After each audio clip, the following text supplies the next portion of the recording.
Hello and welcome to Adelaide on what is a slightly soggy day here. My name is Anna Ronaldo and I'm from Collective Courage, and I am delighted to be here as part of the extended Quelly team as we welcome you back to term two, and all of the challenges that entails with navigating the emotions of COVID-19, but also the practical considerations of navigating tech, some classes online, some perhaps in schools, and a whole range of things in between.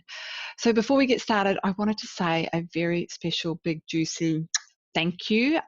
Teachers, I think you do an amazing job in being the backbone of our society, particularly when we navigate really tricky and unprecedented territory such as COVID-19.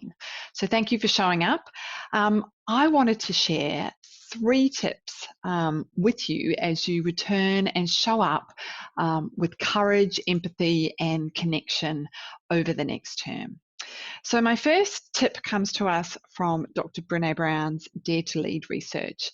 This is premised on about 400,000 pieces of data, with the last 7 years really focused on what does the future of leadership look like and what are the core skills that we need to develop and harness in order to really shape a different way of leading and showing up in the world. And so tip number 1 is to give yourself permission as a leader, a teacher, or an educator to not have to be a superhero. I think it's incredibly difficult, particularly right now, because so many of us look to our teachers to be the expert, to have the answer, to explain all the nuances, to be an emotional counsellor and support. And right now, nobody has all the answers. No one has a magic wand for the perfect way to show up as an emotional being through COVID-19. And so I want you to give yourself permission to not have to be always on.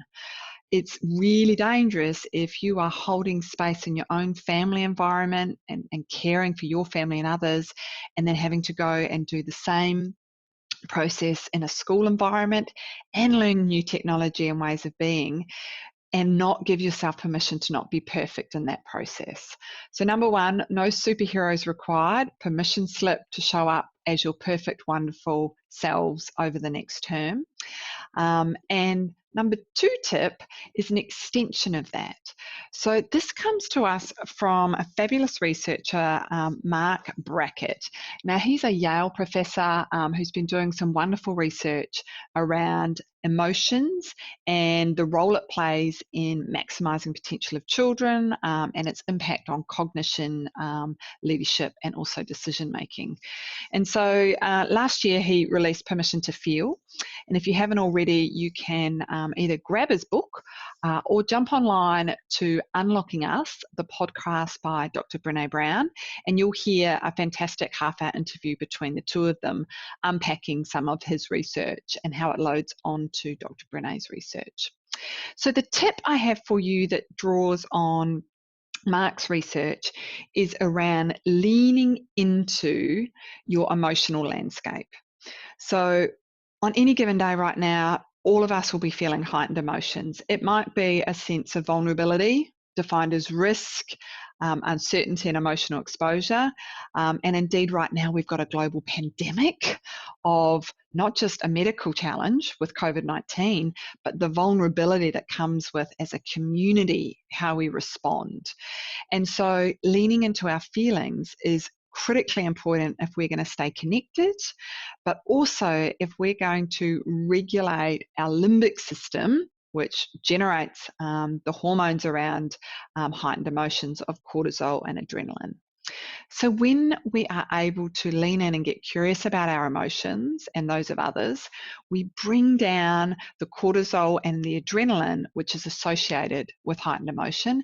And that allows our prefrontal cortex, our rational thinking being, to kick into gear and to get engaged, which allows us to stay connected to others and to problem solve and to learn and try new things, which right now, as teachers and students, as we navigate, this this world of online, not online, some offline.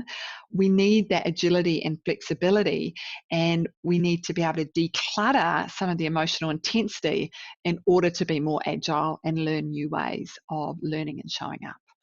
So how might you do that? Simplest way you can do that is to ask the question, how are you feeling today? Now that seems simple, but the reality is most of us ask that question every single day of our lives, but very few of us pause long enough to really listen for the answer beyond the words. I'll give you a practical example. I'm mum to 5 kids. Any given morning in the humdrum busyness of getting ready, I'll be asking, how are you feeling about the test? How are you feeling about footy being back on this afternoon? How are you feeling about catching up with your mates from last night? And as I'm getting ready and thinking about my next meeting, getting to kids to school on time, the last thing I'm really doing is slowing down and actually listening to what they're feeling. And they know that. So what do they say? Yeah, I'm good. I'm fine. And great, I've done my check-in, but what have I really learned and have I really connected? So as you start your classrooms back, whether that's online or in person, as you check in with your teaching community, take time to name the 1 or 2 feelings and really acknowledge and listen beyond them. You don't have to fix or solve whatever feelings people have. Simply holding space is enough to lower that intensity and pull back that cortisol and adrenaline that might get in the way of connection and learning.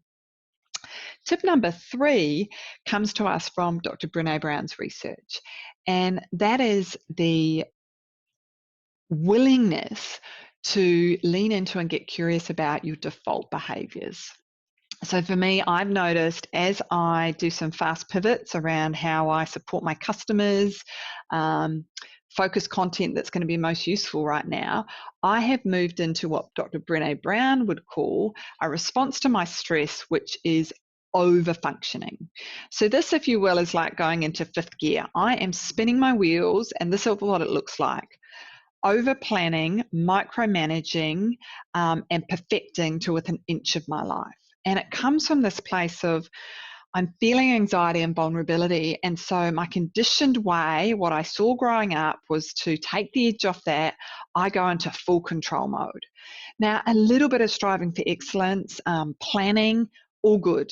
But when I'm operating at 140% on that, that's exhausting and it's dangerous because I don't create space for anyone else to step in and either support me or offer their expertise. My own over-functioning crowds people out, exhausts me, and simply isn't sustainable. So that's the first default behaviour we see. People go to over-function. The opposite for many people is they go to under-functioning. So you might find yourself slipping back into neutral. And this is where we feel a big emotion, overwhelmed, for example, with how am I going to teach online? And we play small. We stop being proactive. We start leaning into reactive behaviours. We procrastinate. We put things off. And all of that serves to frustrate ourselves, but also others don't get the best of us. So if you're an over or an under functioner, first question you need to ask when you notice that behaviour in yourself goes right back to tip 2. What emotion is coming up for me that I need to name and externalise, so talk to someone about or journal, and what's the story I'm telling myself behind that?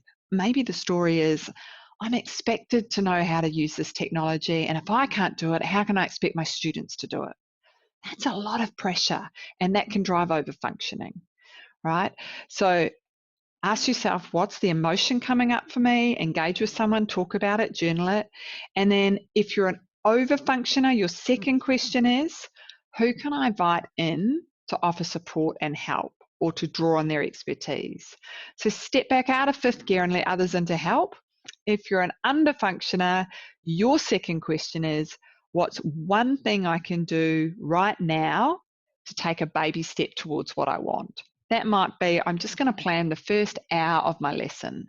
I'm going to go and get some more information to stop the overthinking paralysis that I've got going on around a concern. Maybe I'm just going to give myself permission to go for a 15-minute walk around the block to clear the air. All of that will help you get out of neutral and back into 2nd, 3rd or 4th gear. So, as I lead you today, keep showing up with courage, keep leaning into feelings. It's going to bring down those stress flooding of your prefrontal cortex, create connection, create more learning for yourself and others. And remember our tips. You don't have to be a superhero. Permission to feel and get curious about others' feelings. And number 3, watch those default behaviors of under or over functioning so that you can show up and take care of yourself in a more sustainable way. And as we sign off, just a reminder, a couple of those free resources. Check out Unlocking Us podcast by Dr. Brené Brown. You might want to grab a copy or go online to Permission to Feel. Yale also has some great free resources for educators. And thirdly, of course, you can join us for our Dr. Brené Brown Dare to Lead Courage program for leaders. We've got that coming to you online at the moment. We've already had a great response of people who have signed up, and we've got more sessions coming to you in term 3. So look forward to staying connected, stay well, and stay courageous.